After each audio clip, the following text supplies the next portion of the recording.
साहब को 4/6/2026 को एक लेटर लिखा था। मेरे ख्याल अप्रॉक्सीमेटली 2 महीने ही हो गए हैं और उसकी कापी मैंने होम मिनिस्टर साहब को भेजी थी। जो पंजाब के हालात हैं, खास करके Gurdaspur district, Amritsar district, Tarn Taran district जो बॉर्डर बेल्ट और पठानकोट के बारे में कि कैसे urgent representation of the deterioration of law and order in Punjab international border belt, Pakistan sponsored terror, narco terrorism, gangster and political alignment and political weaponisation of the Punjab police.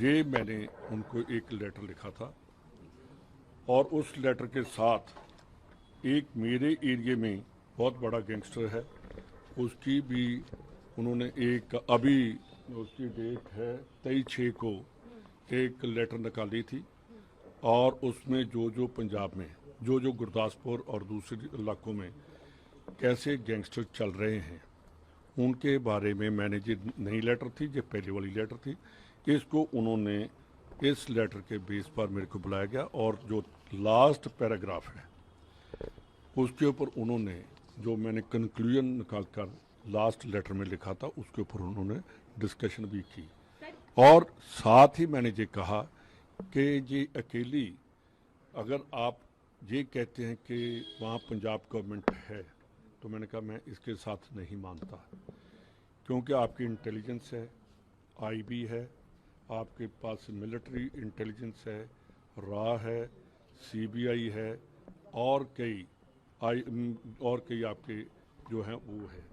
तो इन बातों के ऊपर मैंने कहा कि आज पंजाब पूरा एक्सटॉर्शन, और उन्होंने एग्री भी किया कि एक्सटॉर्शन है, धमकी है, जेल में से 24/7 मोबाइल चल रहे हैं, उनको नंबर दे दिए गए कि इन नंबर के ऊपर किसी टाइम भी रात सुबह 5 बजे से लेकर रात 4 बजे तक ये मोबाइल चलते हैं।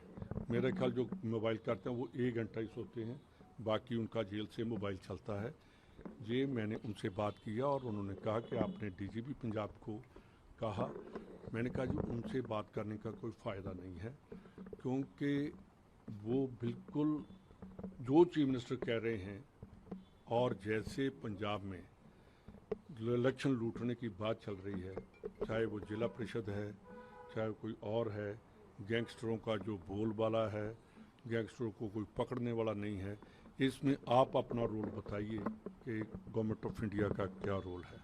जब टेररिज्म आया था तो उस टाइम पंजाब पुलिस और सेंट्रल फोर्सेस जो थी दोनों ने मिलकर पंजाब के टेररिज्म को ख़त्म किया। तो मैंने कहा जी अगर आज गवर्नमेंट ऑफ इंडिया ये कहते हैं कि ये पंजाब पुलिस का है, ये नेशनल सिक्योरिटी को थ्रेट है और पाकिस्तान डायरेक्ट इंटरवीन कर रहा है, इस बात से आप भाग नहीं सकते।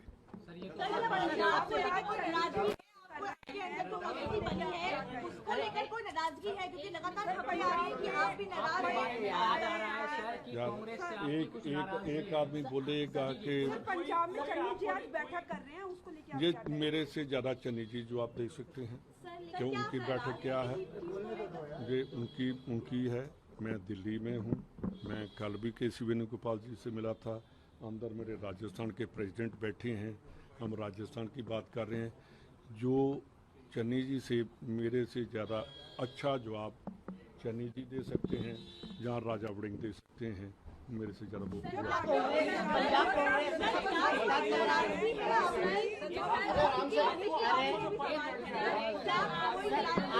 जिम्मेदारी दी गई है, क्या आप संतुष्ट हैं उस जिम्मेदारी? मेरी बात सुनिए, मैं जनरल सेक्रेटरी हूँ और जनरल सेक्रेटरी से ऊपर कोई भी जिम्मेदारी नहीं होती।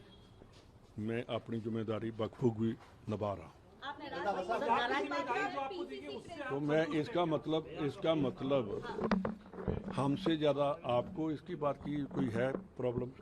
मैं अगर इधर बैठा हूँ अपनी पार्टी का काम कर रहा हूँ, मेरे को तो आपकी सोच की समझ नहीं आ रही। मेरे ख्याल आप दोबारा सोचिए कि जो मेरे को क्वेश्चन कर रहे हैं, मेरा पीसीसी प्रेसिडेंट अंदर बैठा है, तो आप कैसा सवाल कर रहे हैं मेरे को, तो इसके बाद मेरी बात मनीष तिवारी जी अपनी बात का आप जवाब देंगे, वो उनका है। मैं सिर्फ हाँ, मेरे आज से नहीं, उनके जब फादर थे, मेरे फादर सभी बहुत क्लोज फ्रेंड थे, आज भी हम क्लोज फ्रेंड हैं, पर मेरी 1-2 दिन से क्योंकि वो बाहर गए थे उनसे बात नहीं हुई। जो लिस्ट जारी हुई है, क्या लगता है उसको लेकर 2027 का विधानसभा चुनाव कांग्रेस पार्टी जीतने की स्थिति में? देखिए, किसी भी लिस्ट के आने के बाद ऐसी बात हो जानी तो वो नुकसान तो करती है। ये तो मेरी एक आदत बन गई है कि मैं सच्चाई बोल देता हूँ, पता नहीं उसका मतलब क्या निकले। तो सच बोलिए सर, क्या तो ये लिस्ट से 2027 विधानसभा चुनाव कांग्रेस जीतेगी? अभी देखिए कि इतने बुरे हालात भी नहीं हैं जो आप कह रहे हैं, पर सोचने वाली बात है कि ये नौबत नहीं आनी चाहिए थी। इतना मीटिंग्स करके और उसके बाद भी सेटिस्फाइड ना होना, ये दुख वाली बात है।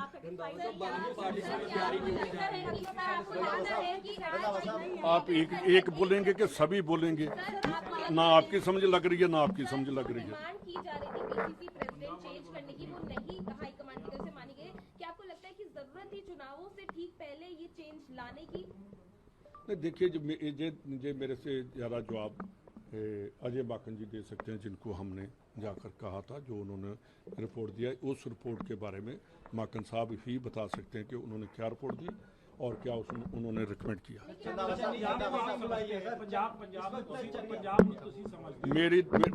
मेरी गल सुनो, ਤੁਸੀਂ ਮੈਨੂੰ ਇਸ ਲਈ ਪੁੱਛਿਆ ਕਿ ਤੁਸੀਂ ਹੋਮ ਮਿਨਿਸਟਰ ਨੂੰ ਮਿਲ ਕੇ ਆਏ ਹੋ, ਤੇ फालतू ਜਿਹੜੇ ਸਵਾਲ ਪੁੱਛਣ ਦਾ मतलब ही नहीं बनता।